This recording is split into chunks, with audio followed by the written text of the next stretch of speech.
ないないないないない船買えないない背に腹変えられない間に終わったイエンダラポンドユーロマニシュッキシュッキルピアリーラウォンゲンドンマニははい寄ってらっしゃいだったら大家な社長様お宝売りますらレッツゴーオークションドクロの旗ナンバー2オンボロパーカーナンバー3リップに眼帯は使用済み How much? からの1からのもう一声 How much? からの2からの3桁ぶっ飛んで欲しいの欲しいのマニーマニー助けて欲しいのキャリーキャリー達上ホニーマニーはバレバレバレバレバレバレ売り出せやお宝ドバドバドバドバコインでもチョキコインシャインコインなんてねだらだら欲望かざされメロメロポンの満たされショーキロキラキコインぐるぐる世界が回されてスーパーチャーミングな You are happy so alright いざハマかコングラチュレーションイエンダラポンドユーロマニシュッキシュッキルピアリラウォンゲンドンマニははいドラコマベセタンレアルマルクチュチュ貝から米金銀銅マニはお宝売って入金やってお船を買ってハッピーピー出航して嵐にやってサンキューナンパ先で口座にあなた方がこりゃくちゃって大発見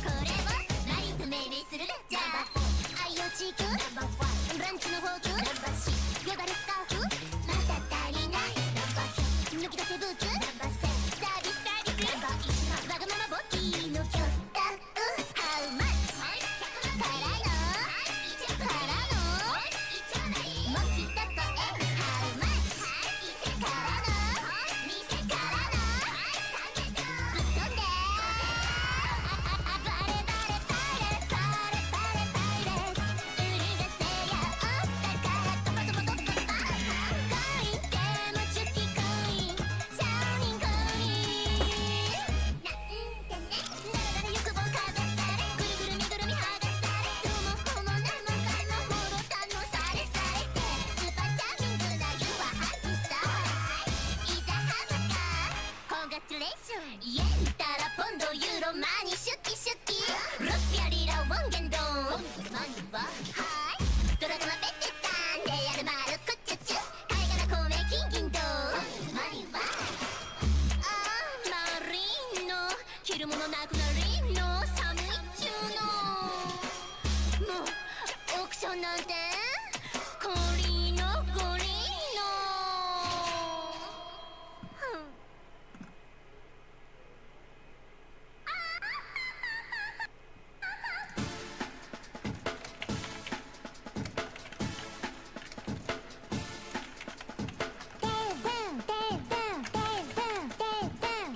天国地獄獄オープンセサミ闇と光の交わるファナティック今宵味わうサイケデリック踊りからマリアウゾディアック恋の駆け引きの大ブレイク飾らない存在ただ気を引きたい夢見心地触れ合い惑わせたい曖昧解けないカクテルは甘い鮮やかな赤い愛見つめて限界月夜に誘われ天使と悪魔と天使と悪魔と天使と悪魔がたまさか接した天国か地獄の天国か地獄の天国か地獄の狭間で出会った天使と悪魔と天使と悪魔と天使と悪魔が集って踊れば天国か地獄の天国か地獄の門が開く闇と光の交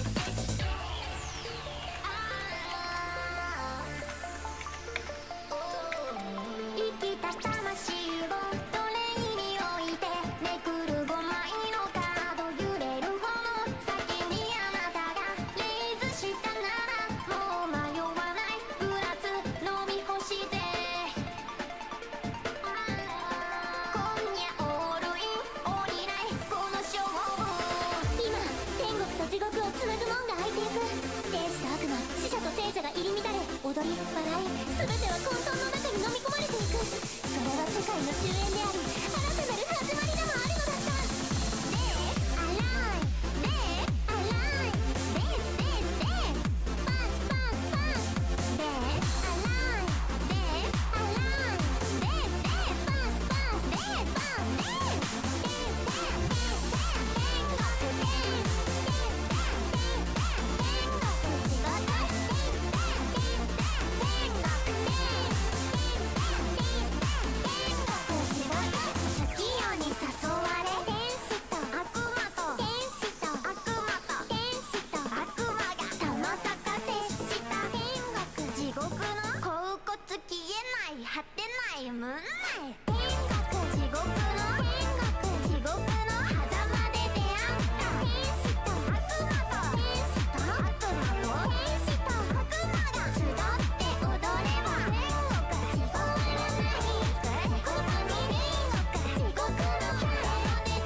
So, Bobtron, I've gotten involved with another streaming app.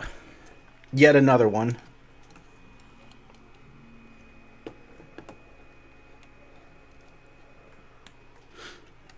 There's a lot of these apps that are doing like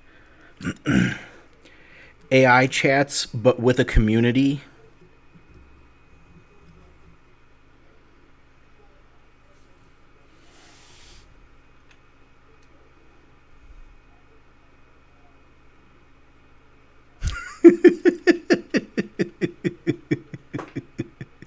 I never get tired of that line.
Hi, Chucky.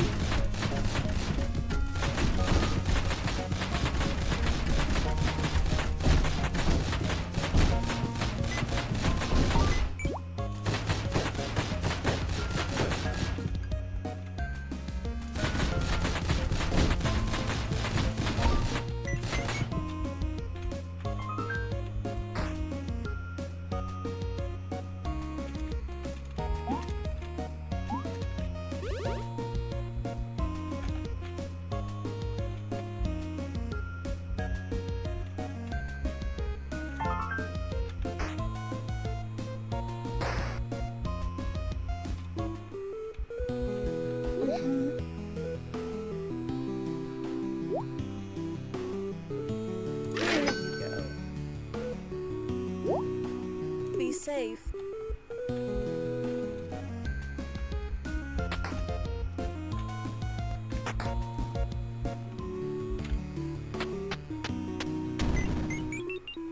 Hello there.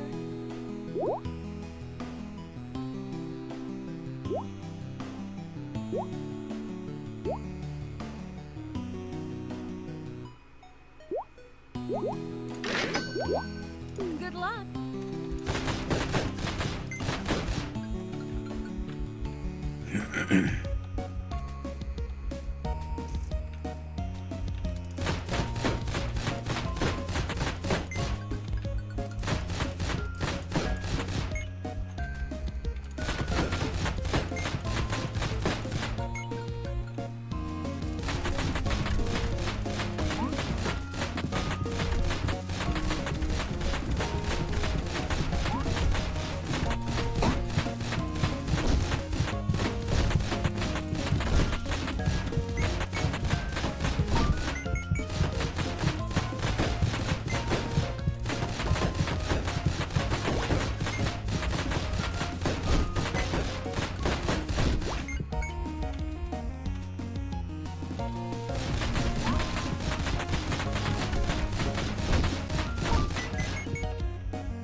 Well, I mean, shouldn't the side events kind of be like a preparation for the actual events?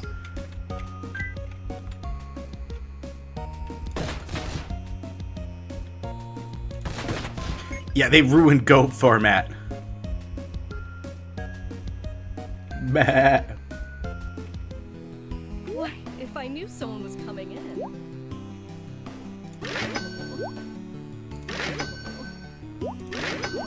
Goodbye.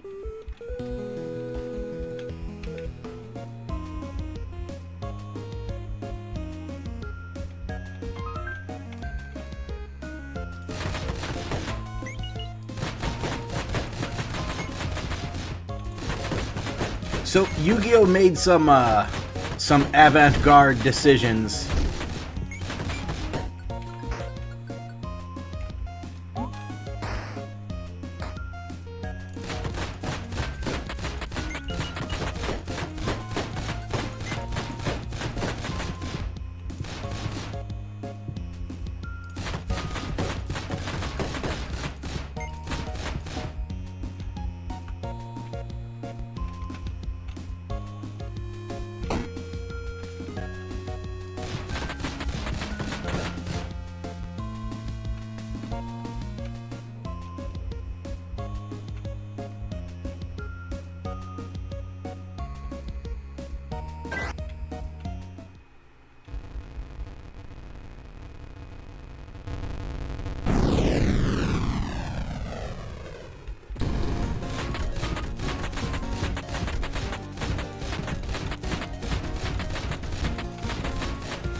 Hello.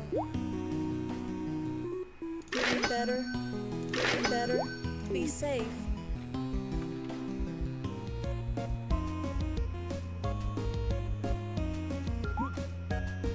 Master rules.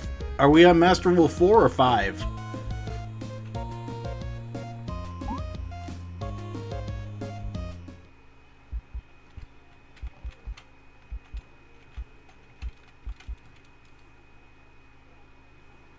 Yeah, flip summoning's always sucked. It was only like Man-Eater Bug, and that was it. Oh, and Magician of Light. Was it Magician of Light? Magician of Faith? Whatever its name was.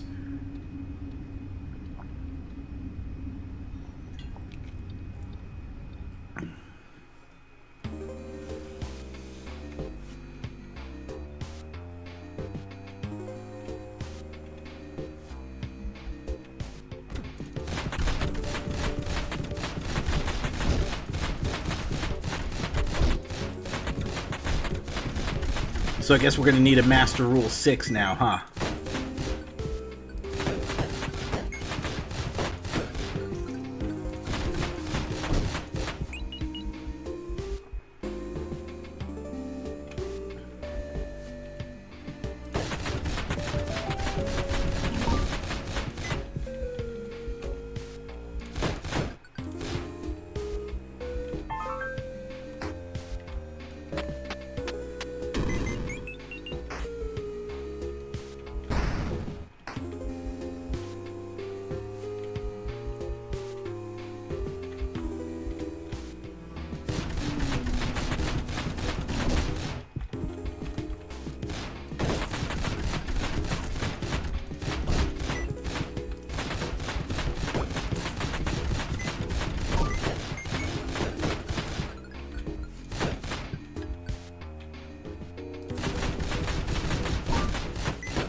if I knew someone was coming in. Oh.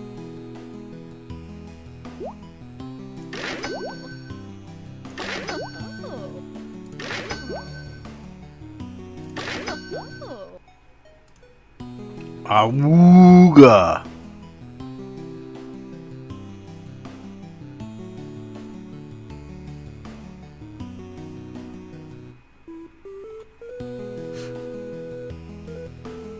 Have fun out there.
Chet, am I cooked?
Bitch!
You talking to me?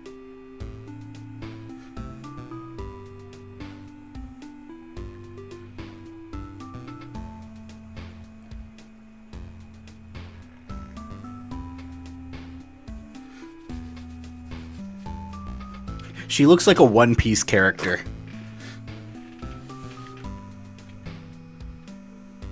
Light her up!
Do you think Konami got into slot machines and gachas because they knew they were going to screw up their bread and butter?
Yeah, that's what I'm saying. I mean, like, you know, when you fire the best man that's ever happened to your company, you're like, maybe we should hedge our bets.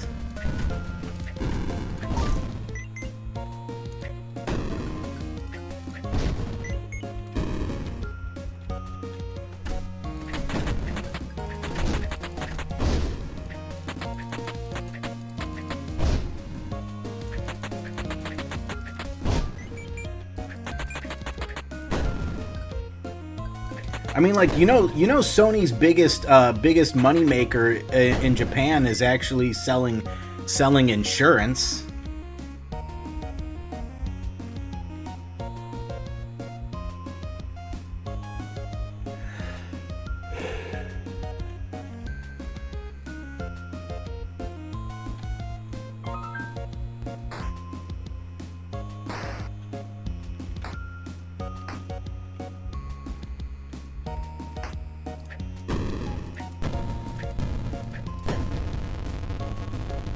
Yeah, Sony sells insurance. Why do you think their user license agreement is so fucked up? that you just can't get any, that you're not allowed anything nice should your PlayStation break because you used your PlayStation 2 for, like, I remember back in the day where people were like, "Oh man, PlayStation 2 is so great. It also functions as a DVD and Blu-ray DVD player. But if you use it as a DVD player, that ruins the fucking the reader lens. And if your reader lens gets broken because you use it as a DVD player too much, it's not covered under warranty."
You see, the thing is the Sony fan base, the Sony PlayStation fan base is so zealous. Like, it's unbelievable. It's unbelievable the shit they will let Sony get away with.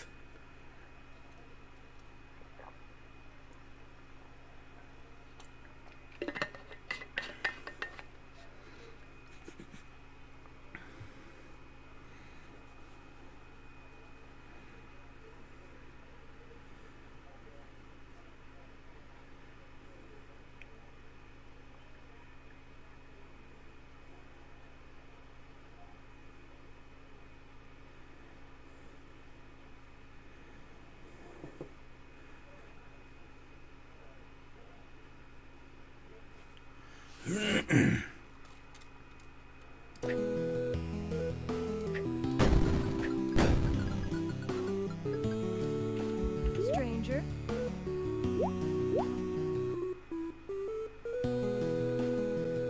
What's the special button?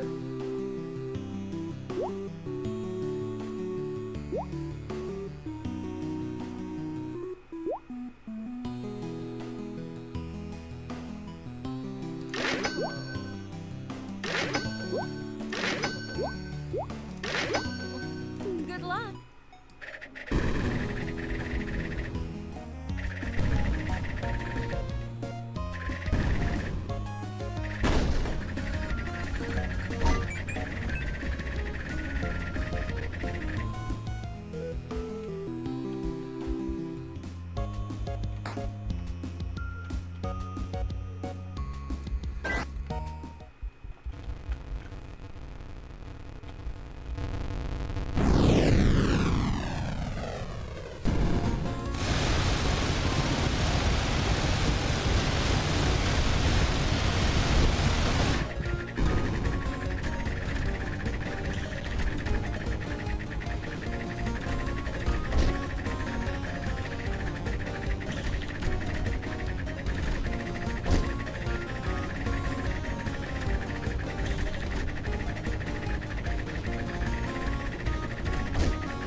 Hello there.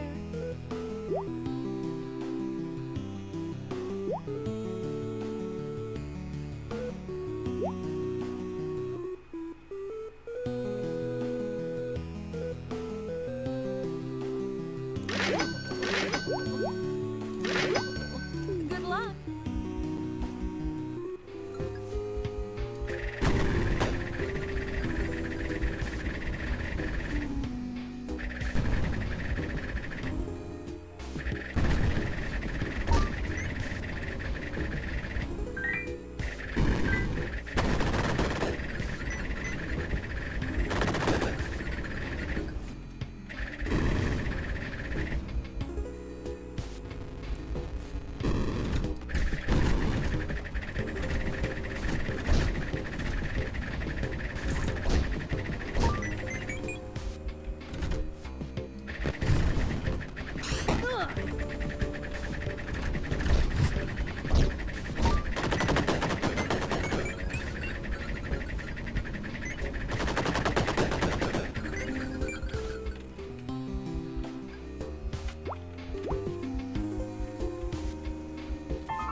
Wait, what? You're gonna have to explain that story to me.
Oh yeah, I remember that. That's why you make sure that all of your Pokemon fan art is porn.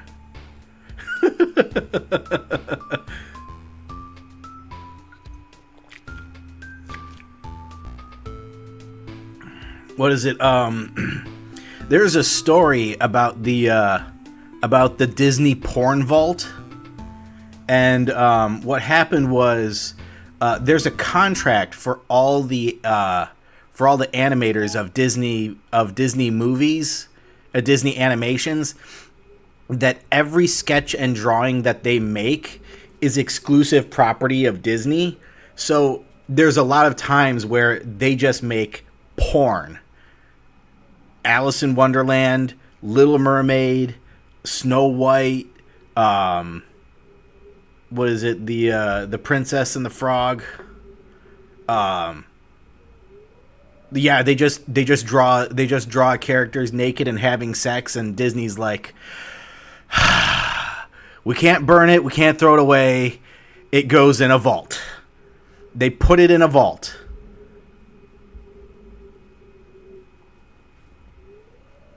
Because artists are bored and horny.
Yeah.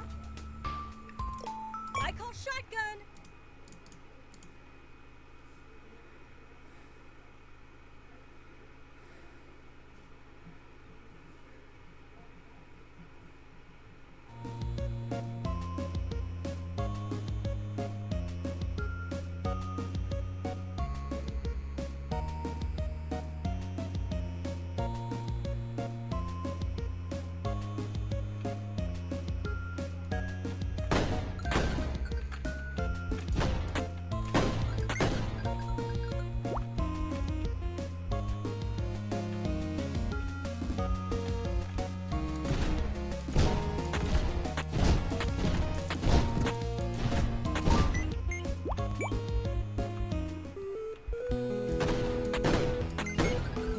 What if I knew someone was coming in?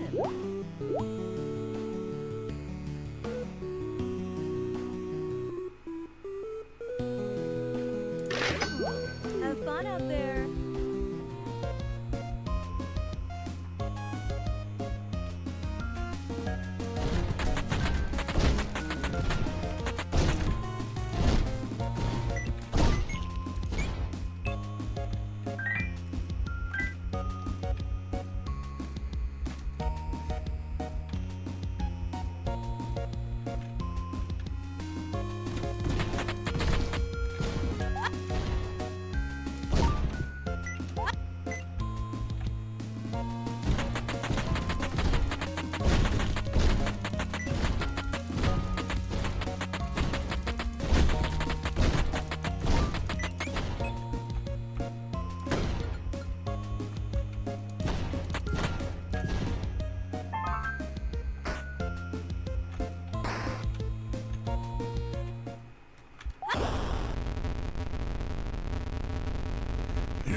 Ouch!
Ouch!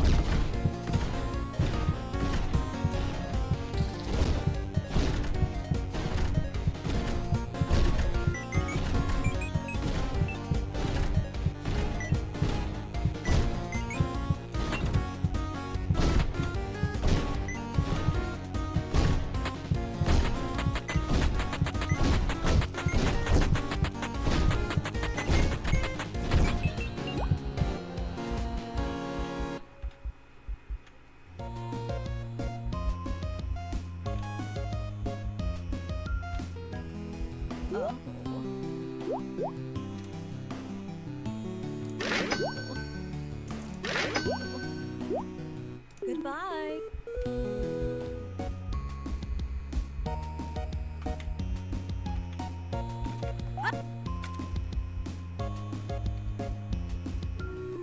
There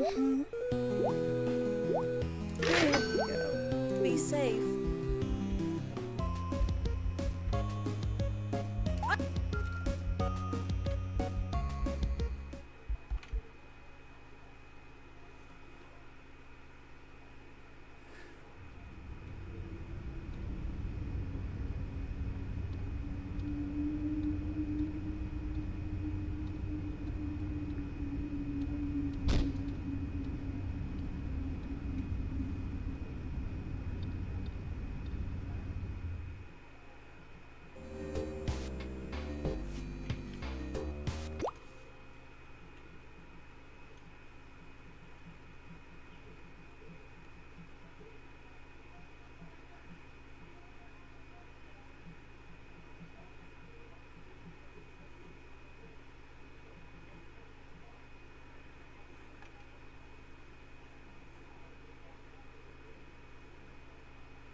if I knew someone was coming in.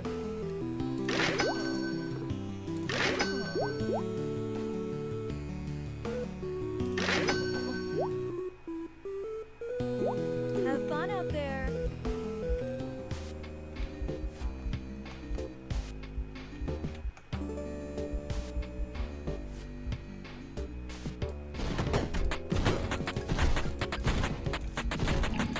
Ouch!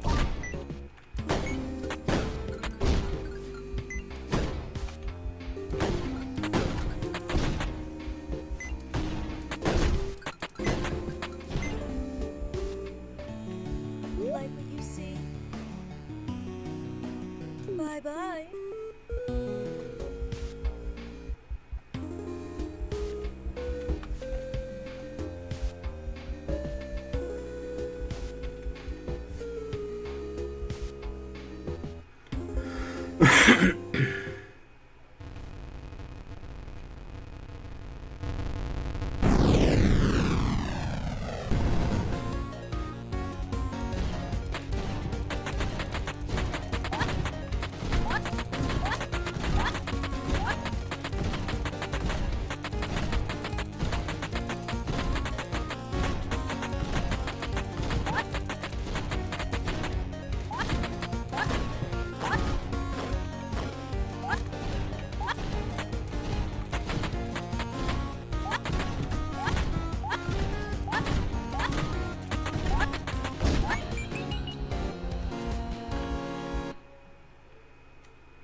God damn it.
Hey, Bobtron, you there?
Why Yu-Gi-Oh! TCG is going to be losing half.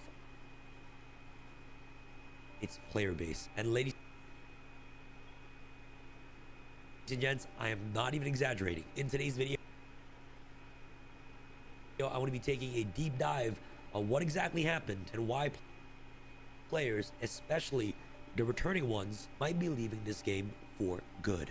Let's begin. Recently, Konami just dropped some news on what's going to be happening at the NAWCQ this year. And if some of you guys are not familiar with the NAWCQ, it stands for North American World Championship Qualifiers. Basically, it's the biggest competitive tournament in North America. Players compete here for a shot at representing the region at the Yu-Gi-Oh!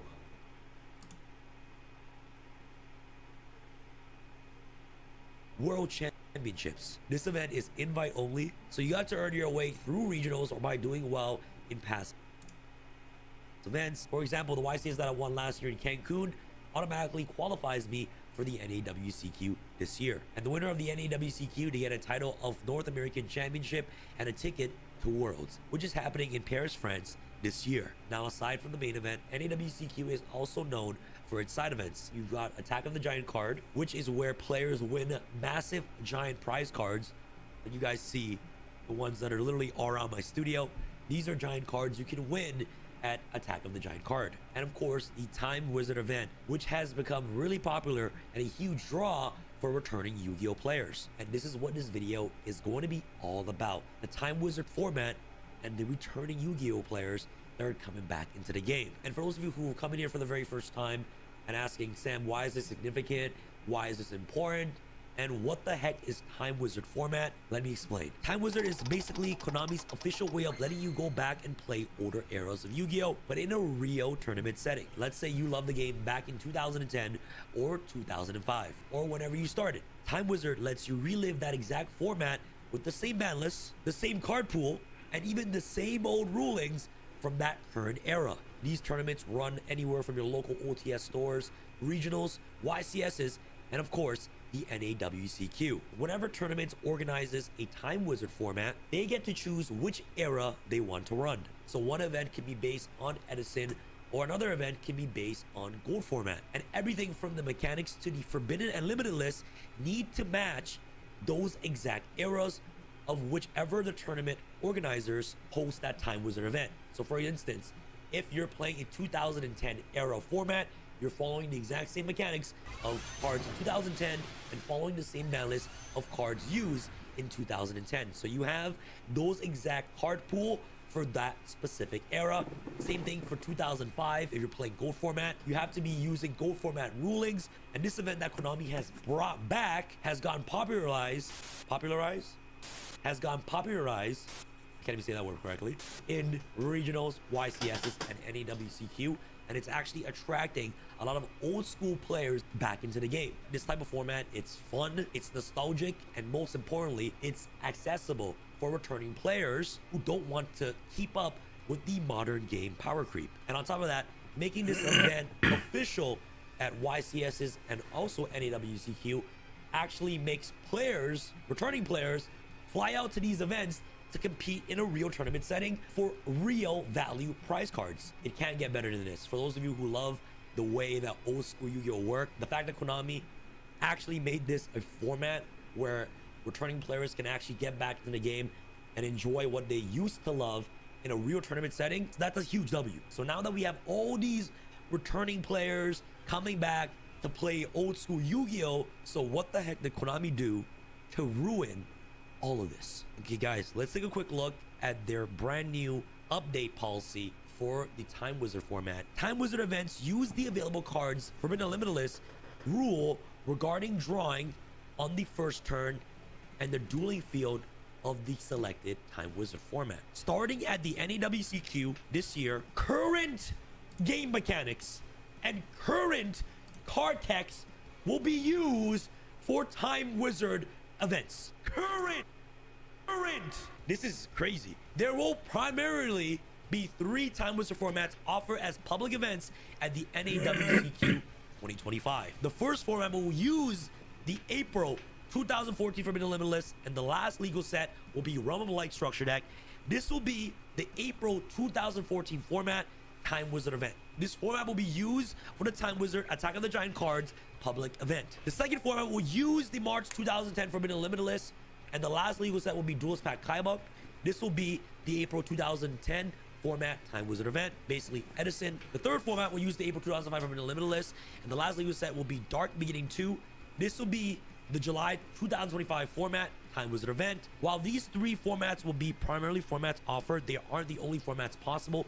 If you and your friends would like to play a different format, come chat with the event staff, yada yada yada. So you guys are probably wondering, yo Sam, like why are people cheesed at this? Like why are they mad? Let me tell you why this is detrimental to every returning player, to every retro pack player, to everyone that's flying out for these events just to compete in Time Wizard. It all has to do with one word. This word is called current. Current game mechanics and current card text will be used for Time Wizard events. Current game mechanics and current card text will be used. If you are playing Gold Current format, game you are using text. the new rules of Sengen, not the 2005 Sengen that you guys are all familiar with. Let me just read you guys Sengen's effect real quick. So this is the first Sengen that's ever released, and it came out in Metal Raiders. So Sengen, when this card is sent from the field to the graveyard, move one monster with an attack of 15 or less attack from your deck to your hand.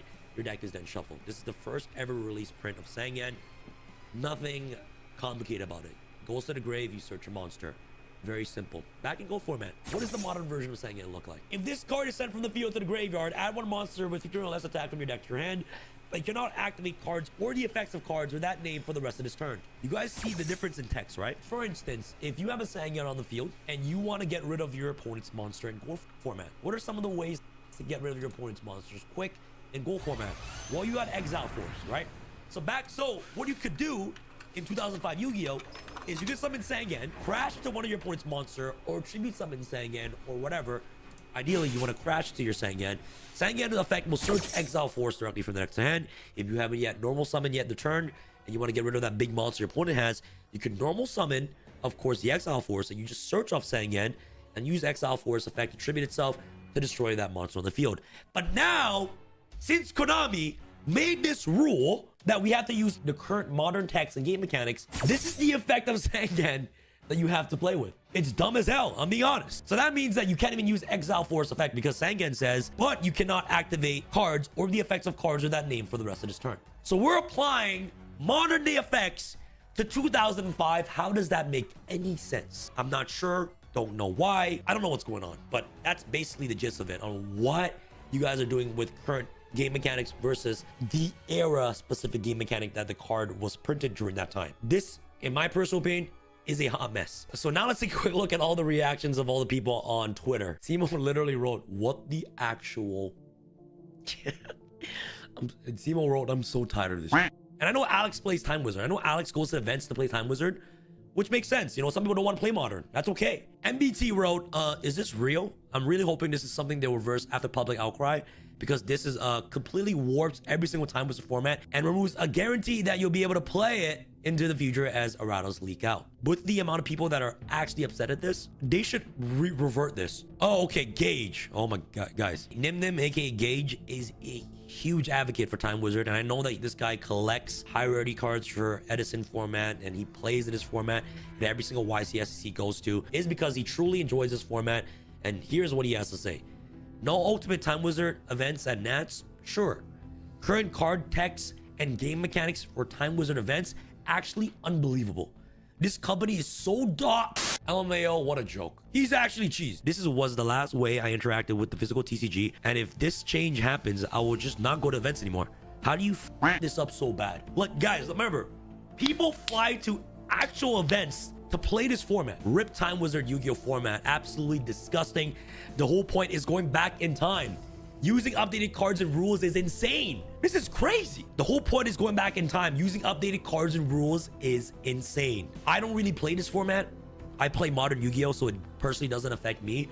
But I can understand the frustration that it has amongst all the returning and all the retro players, the classic players that actually invest money into the game and actually fly to these events just to play this format.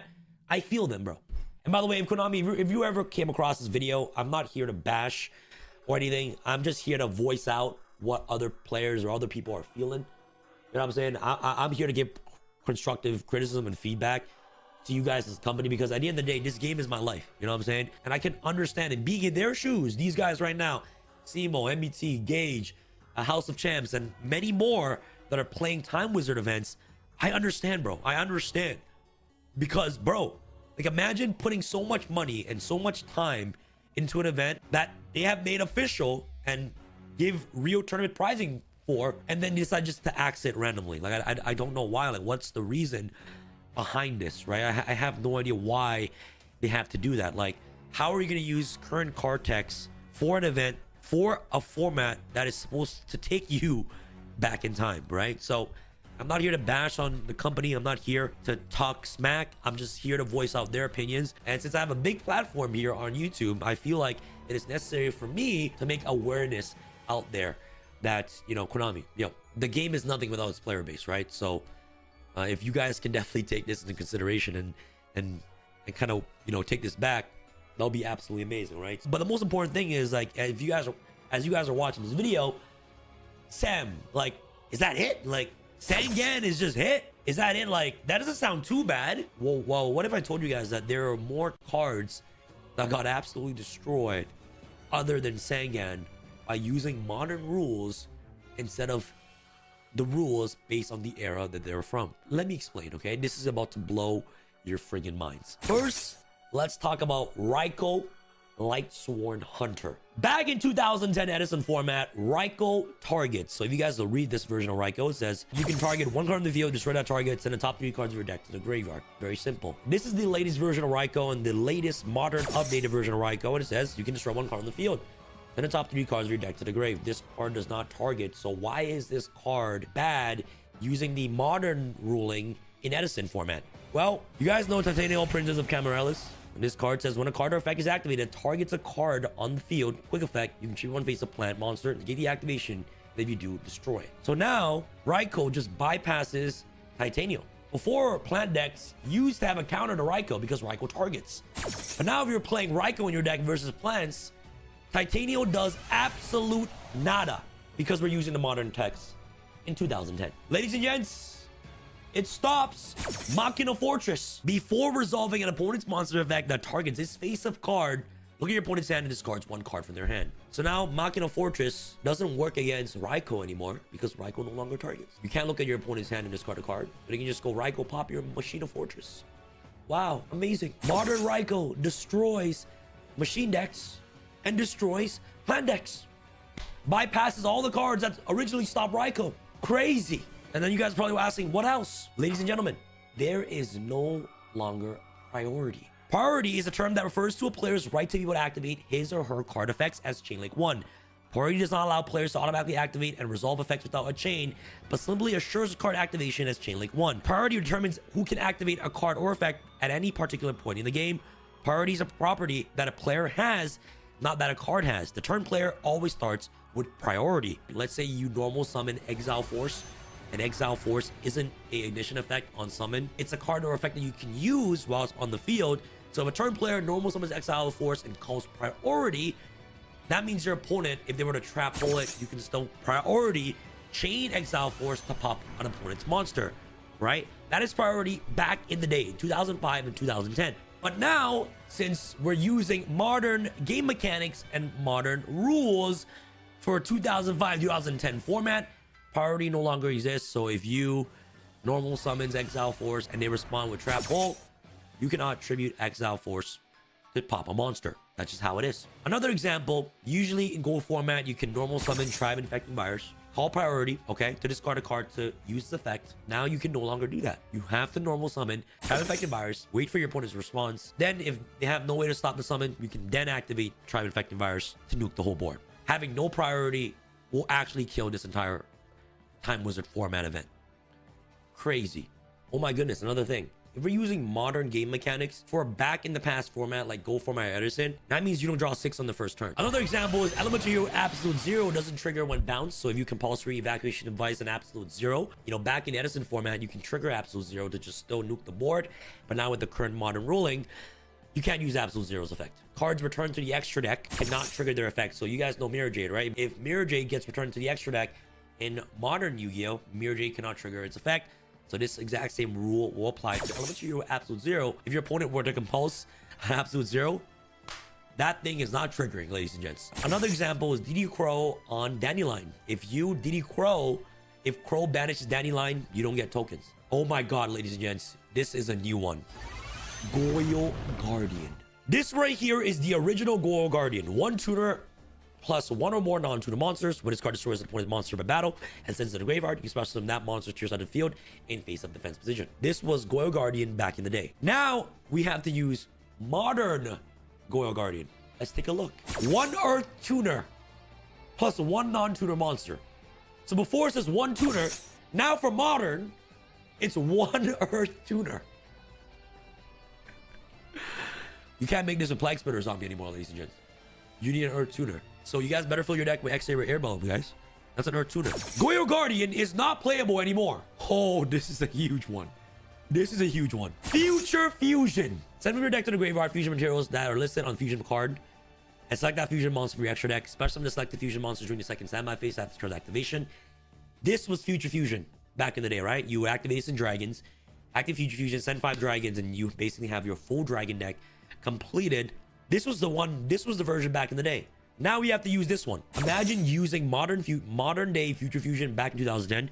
During your first standby phase after turn activation, show one fusion monster for your extra deck and sends the materials listed from it during the first standby phase. So you have to wait a turn to use it. And then after the second standby phase, you know, you can summon the fusion monster and then send everything, right? So now you have to use the current Future Fusion for dragons in 2010.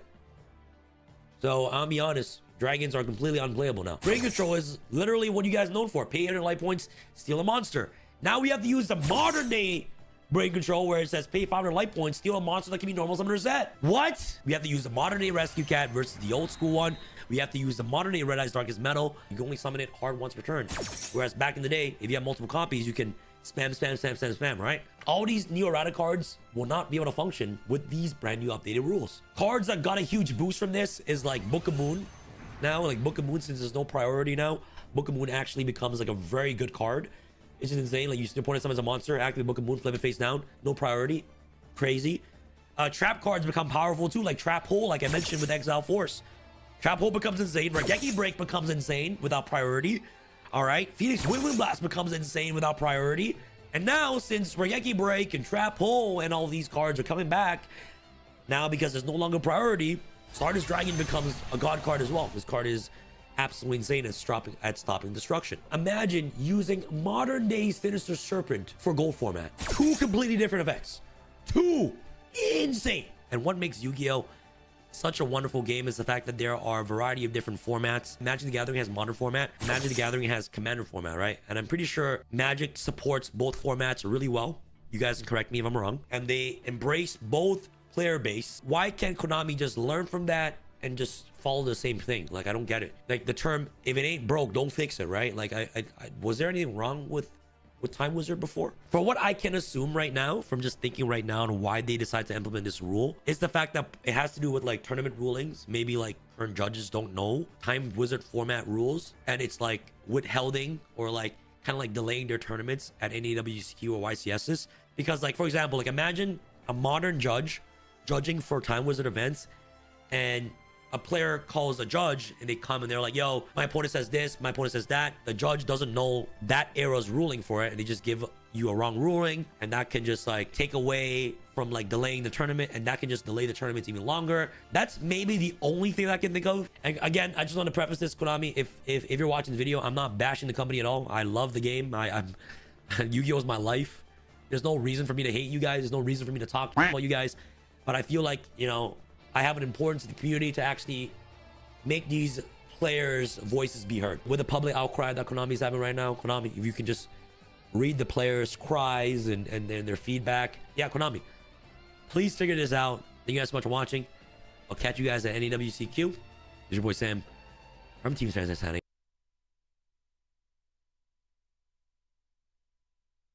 This was the easiest deck build of my life. Sometimes you just need a deck where you can turn your brain off, play the cards in your hand, ruin everybody's life, and shuffle up for another one, and that is Ardbert, Warrior of Darkness. He's only 3 mana for a 2/2, and whenever you cast a white spell, put a +1/+1 counter on each legendary creature you control, and they gain Vigilance.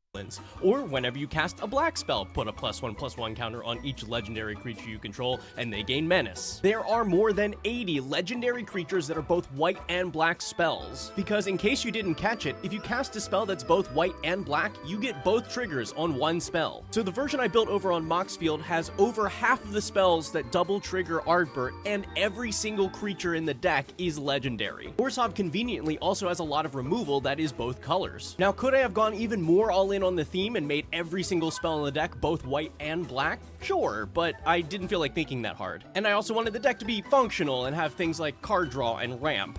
This was the easiest deck build of my life. Sometimes you just need a deck where you can turn your brain off, play I'm gonna cards look in for your that hand, deck, ruin chat. everybody's life, and shuffle up for another one, and that is Ardbert, Warrior of Darkness. He's only 3 mana for a 2/2, and whenever you Here are 3 Final Fantasy cards that I overlooked covering during spoiler season that have turned out to be pretty awesome. First off is Sphere Grid, a 2-cost green enchantment that puts counters on your creatures when they hit players, and gives your creatures with +1/+1 counters reach and trample, which in a counters deck both spreads counters really easily and helps you get through with your creatures. The mix of both is really crazy for just 2 mana, and I never really found a great time to talk about this because it is a precon card. Next is Summon Primal Odin, a 6-cost creature that destroys creatures, can insta-kill players, and draws you cards. At first glance I thought the 6 mana cost of this made it fun, but not that great. But because this is in black and has an immediate effect when it enters, it's a great target to reanimate, especially because it puts itself back into your graveyard to do it all over again. Next is Tifa La card, a 2-cost green 1/2 with trample that doubles its power every time one of your lands enter, which can get out of hand really quickly, especially when played with fetch lands and ramp, potentially taking players out of nowhere. I didn't end up talking about it during spoiler season because I never found a good video to include it, so I really wanted to talk about it here because it's a super interesting card that has a lot of potential in a very popular archetype. Here are 3 Final Fantasy cards that I overlooked. Escoffier is super problematic. And no, I'm not talking about her meta. I'm talking about how she's the laziest character. Escoffier, Kaveh, and Dori are the only 3 characters who don't touch their weapons at all. But while the other 2 use heavy claymores, Escoffier refuses to lift her polearm, using only her tail. Yes, Queen Slay, she made food pay to win. The most OP food dish is now impossible to get unless you have Escoffier. These dishes can only be made using her skill, one of which is the 3rd ever 5-star dish in Genshin Impact, and the dish with the best stats in the game can only be cooked by Escoffier. She's kinda gross because all her shit is made from ice. Yup, her knives, forks, and spoons are all made from her cryovision. They're durable and easy to replace, which is... And finally, she has the coolest hidden symbols, like the golden ratio in her ultimate, ice cream, and a chef's hat on her skill, and her... Don't care. Moving on.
スポンサーの提供でお送りしました。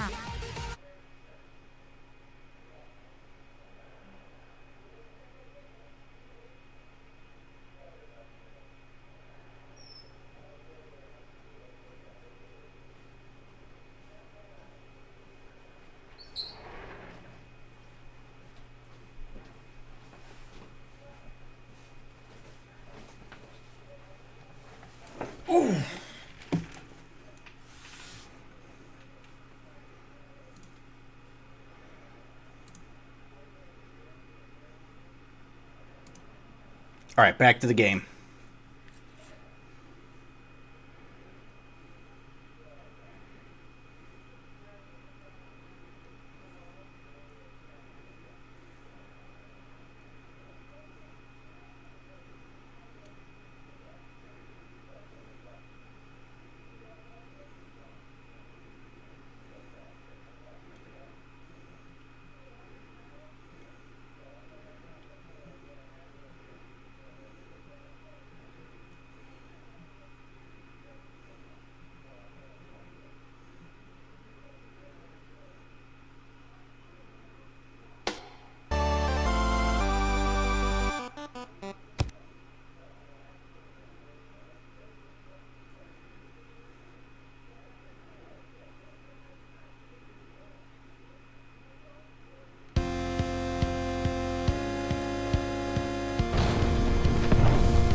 You talking to me? Come and get some!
Goodbye.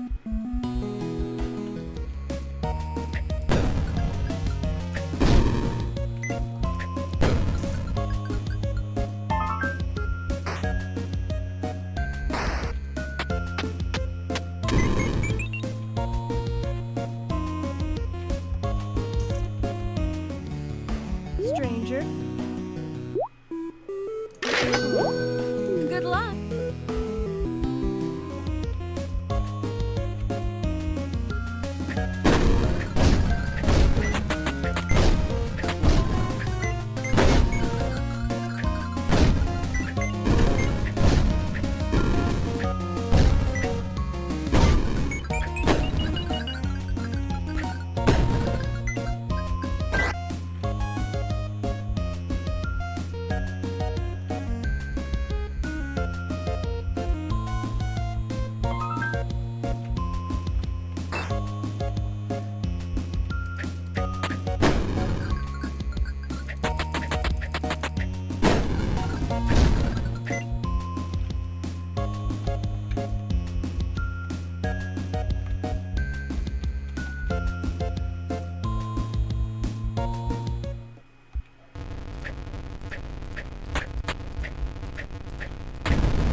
upgrades. Oh.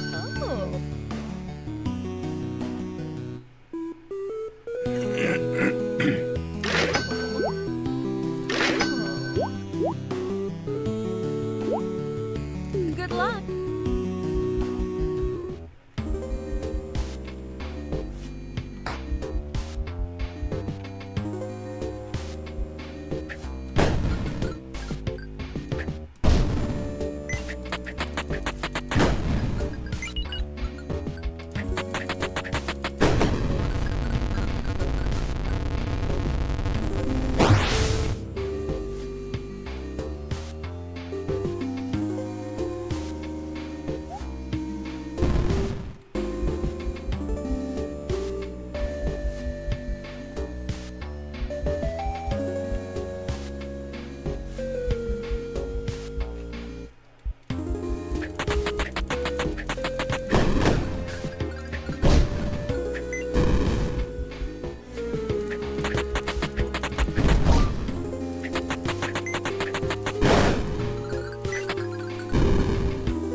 We got an achievement, boys.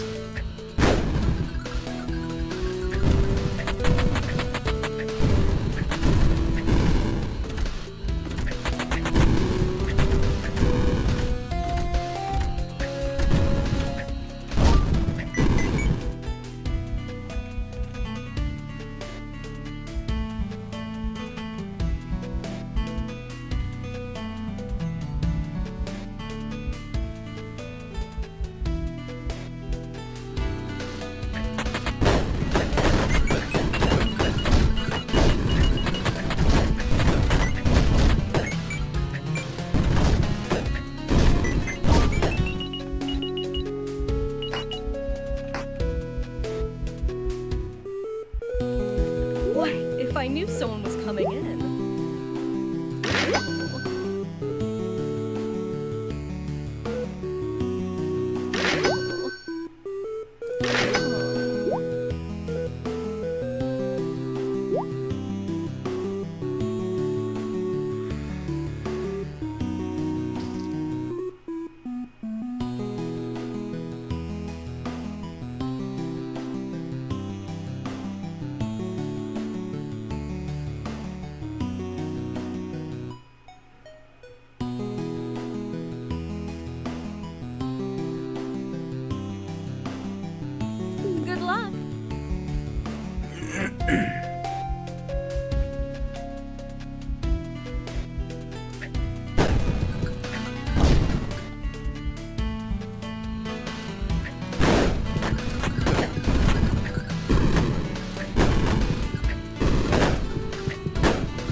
Better. There you go. Better. Not quite. Goodbye.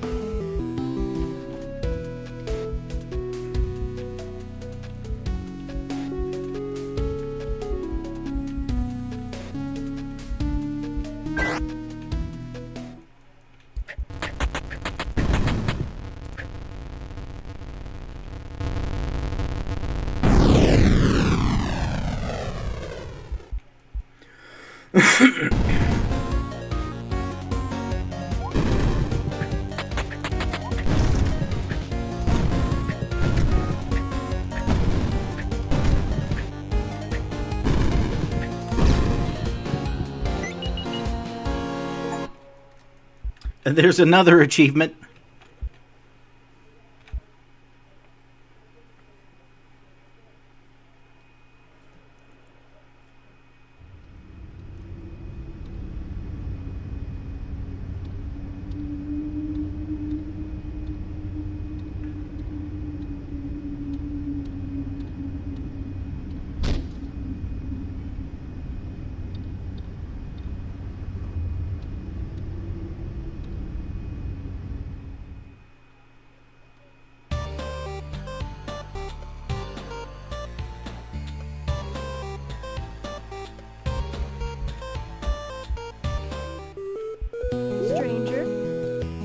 Stranger.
That's a Resident Evil reference, chat.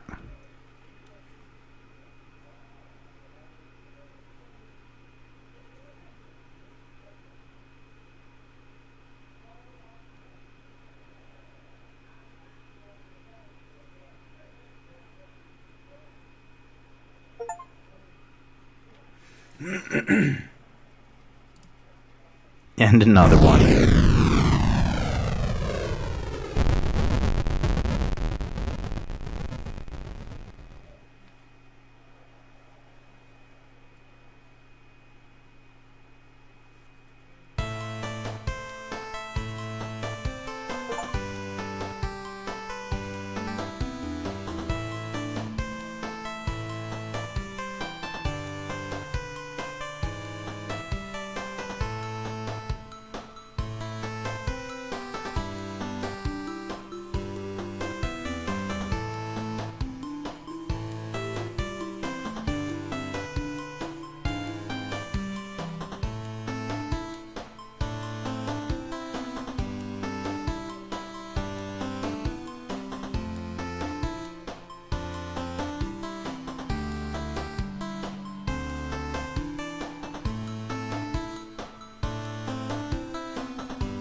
What? No, I beat the game once. That's all I need. I don't need any more. I'm done. It's over with.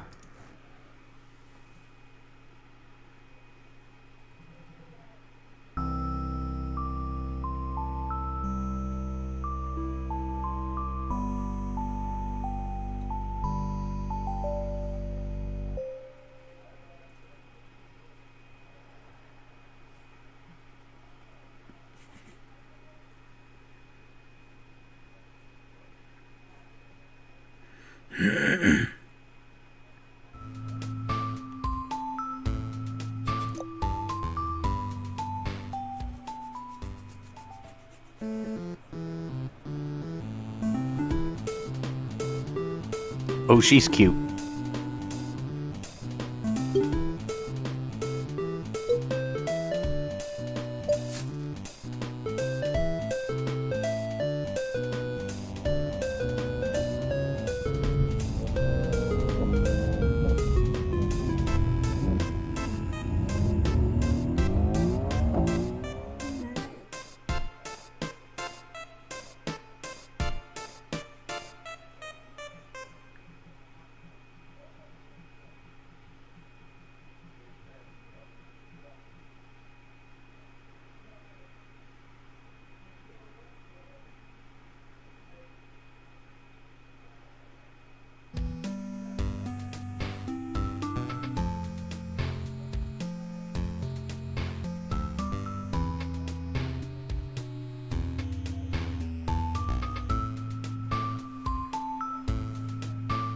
Yes?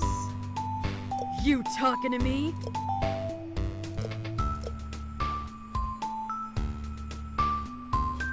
Yes?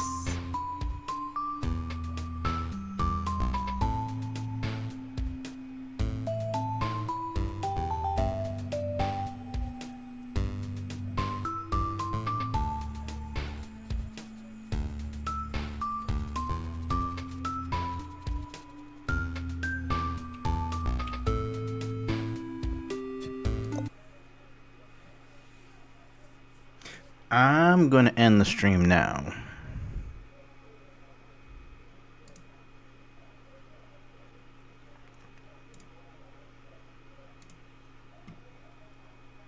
that's it for tonight. Thanks everybody for stopping in and hanging out. Monday, Dredge. You just... Arms. Don't hecking lie to me. Don't you dare hecking lie.